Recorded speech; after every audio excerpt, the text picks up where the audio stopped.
I believe people watching this scene, which happens halfway into the film, will be so moved that they will be praying that prayer and asking Jesus to come into their life. That is just like the greatest thing ever. It's amazing. So this is what happened to you. Yes. I want to be clear. You're saying, Greg, you mean yourself 50-something years ago, this happened to you. Folks, welcome back. I'm talking to Pastor Greg Laurie, who is writing books, making films. They haven't seen you at church in years. What's going on with you, man? Are you backsliding? What's cooking? I managed to get in there. No, listen, this is exciting. The new book is Lennon, Dylan, Alice, and Jesus, the spiritual biography of rock and roll. I want to talk to you about the film, the new film. But before that, in your book, do you mention Chris Christopherson? Because obviously he's not really thought of as a rock star, but I know he's somebody that came to faith at some point. Yeah, I do actually talk about him. I also wrote about him in my book, Johnny Cash. Funny thing, you talk about recognizing celebrities. So I was working on this documentary film about Johnny, and I watched some interviews with Chris that were more recent. So I flew out, came back to LAX.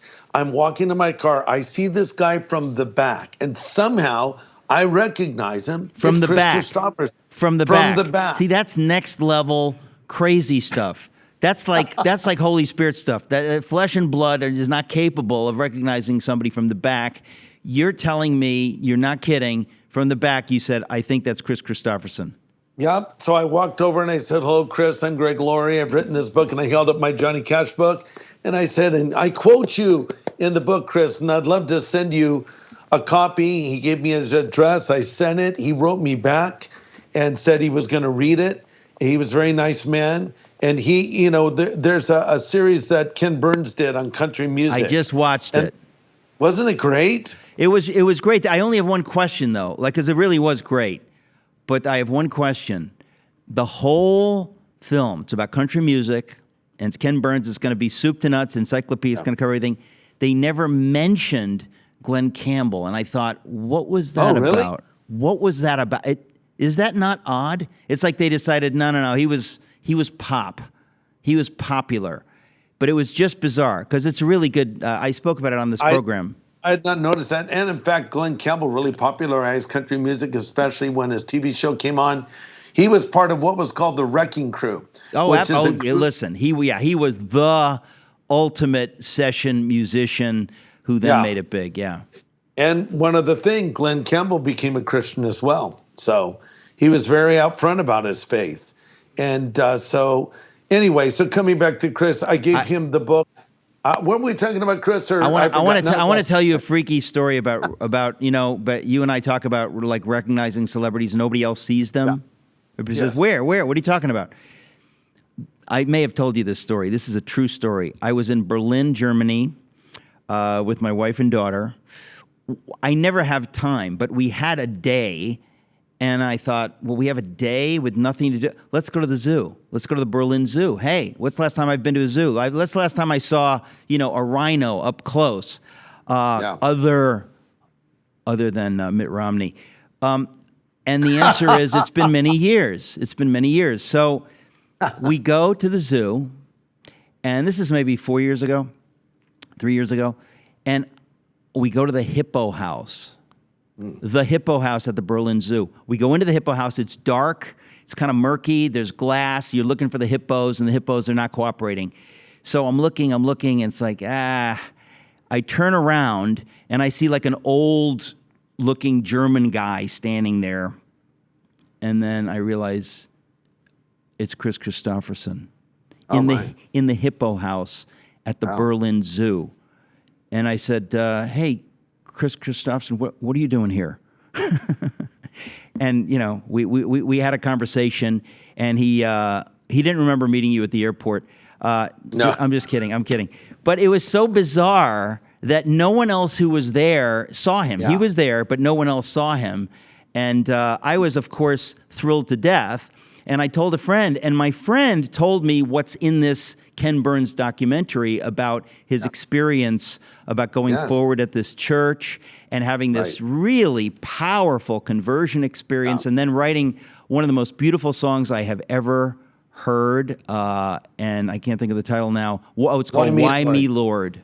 Why Me, Lord? It is such a beautiful, beautiful song.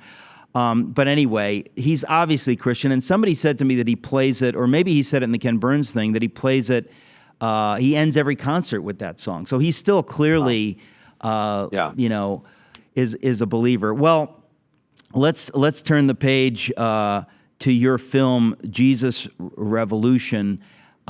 It's being put out by Lionsgate in a few months, but this is a big deal because this is really your story.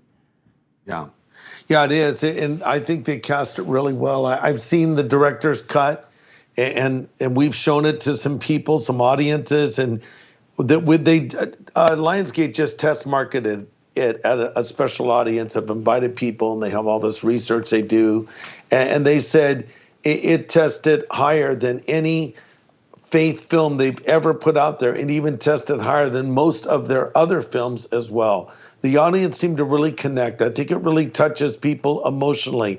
It's a very human story, a very real story. And they cast Kelsey Grammer to play Chuck Smith, the pastor, and evangelist Lonnie Frisbee, a hippie evangelist. They cast Jonathan Rumi, who plays Jesus on The Chosen. These guys just did an amazing job. And these are two men that came together back in the early 70s.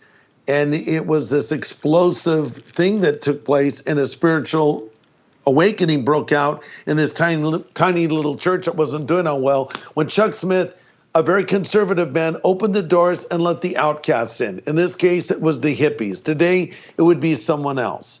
And then there's sort of a love story, a parallel love story of Greg, played by Joel Courtney, and Kathy. Can you hang on? We're gonna be right back. I want to hear the rest of the story, folks. Don't go away. This is very exciting. Jesus Revolution, the film coming out in a few months. Hang around, folks. Welcome back. We're talking to my friend Pastor Greg Laurie, who's written a ton of books, and we're now talking about the film that is coming out in a few months, Jesus Revolution. Greg, you have to frame this. This is the Jesus movement. You were right there in the middle of it. You met your lovely wife of almost 50 years. Now, this is mind-blowing to me that it's that long. In the middle of this time, people getting baptized in the Pacific Ocean, right not far from where you live and minister. And you've made a film about this. So you said Pastor Chuck Smith, who's this icon, just died a few years ago. He's played by Kelsey Grammer. I am so thrilled. Kelsey Grammer is an unbelievable actor. He is. Did you get to interact with him? I know on your social media I saw something. Yeah, it's a lot, actually. I spent a lot of time with Kelsey. Very gracious man, amazing actor. And what I love, he just brought such authenticity to this role. And I asked Kelsey, because Kelsey has obviously been very successful at Frasier and other projects he does. And I said, why did you take this role, Kelsey, to play a pastor? And he said, well, I was at a point in my career where I was thinking, I want to do something that's meaningful. I want to do something that matters. And he says, in his words, I was just meditating and thinking about this, and that day the script for Jesus Revolution came. I said, well, Kelsey, I think that was an answer to your prayer. He says, I believe it was. And he played it so powerfully. And it's just, I think people are going to be blown away by his role in Jesus Revolution. And then we have, Jonathan Rumi, who plays Jesus in The Chosen. Have you seen The Chosen, Eric? I've seen some of The Chosen. Everybody tells me I got to see it. So I've only seen a little bit of it, but it's kind of on my to-do list. Well, Jonathan, I think, is the best cinematic Jesus I've ever seen. He's managed to take it to a place I've never seen it taken to before. And he's a wonderful guy, and he does a fantastic job in the role of this evangelist named Lonnie that Chuck welcomed into his home.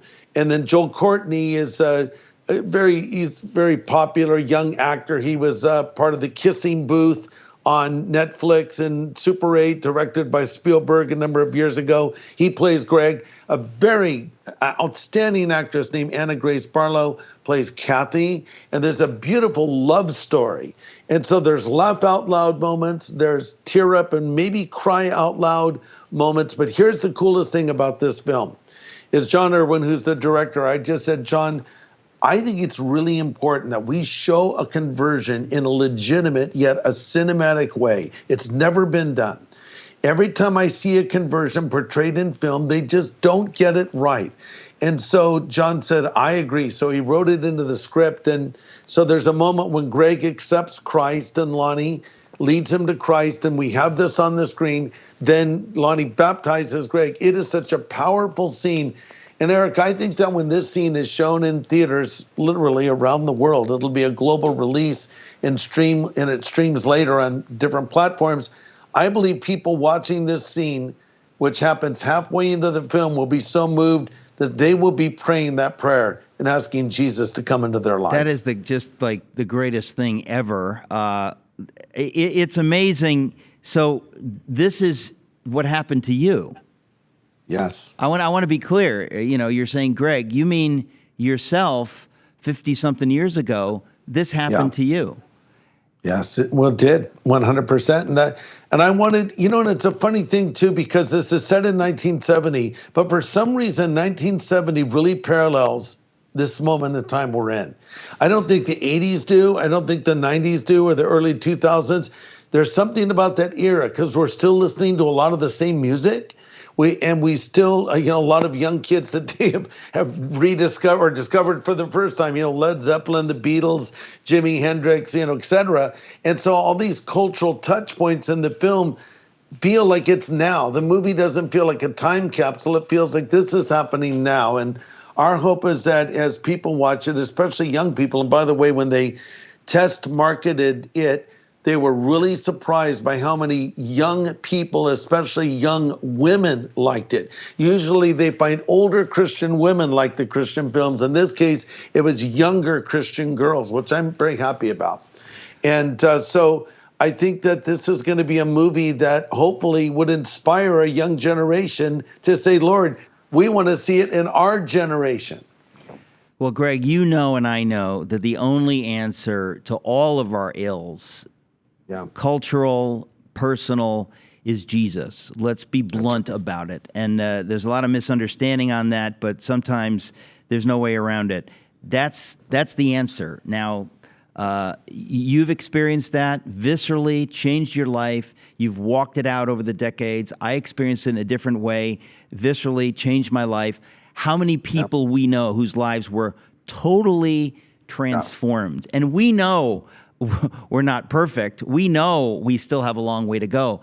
But you cannot, once you've experienced that, you can't pretend that was nothing. It was an emotional thing. Yeah. It wasn't. It's utterly transformative.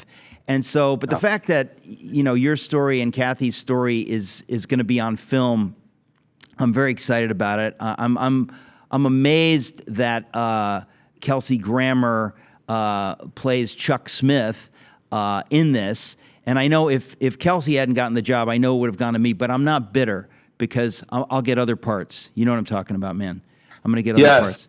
But I'm right behind you, Kelsey.